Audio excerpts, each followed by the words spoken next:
was paying out of pocket for everything because, of course, insurance isn't going to cover these more holistic approaches to health.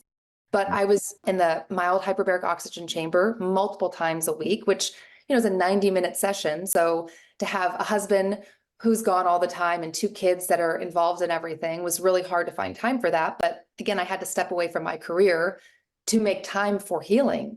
I completely changed my diet. I went from eating, I would really honestly say probably 95% processed foods to eating so clean. I got so into nutrition that I became a certified health coach and a certified nutrition coach. I just loved it. And I wanted to share so much of what I was learning with people. I felt a little better, a touch better. I feel like the fatigue even got to a point to where I couldn't work out anymore.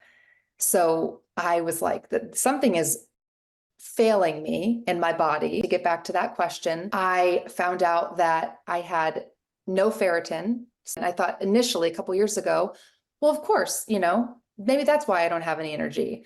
But my insurance wouldn't approve having iron transfusions. So, found out that I had no ferritin. And then I found out through testing that I didn't have any testosterone. I found out what you asked for from patients and found out that I had the worst heavy metal toxicity I think you've ever seen, the second worst mold toxicity you've ever seen. It was so nice to actually see all of that on paper because it gave validation to all of these questions that I had for years leading up to that. And I 100% have you to thank for that because I wouldn't have known to test for those specific things if it weren't for you.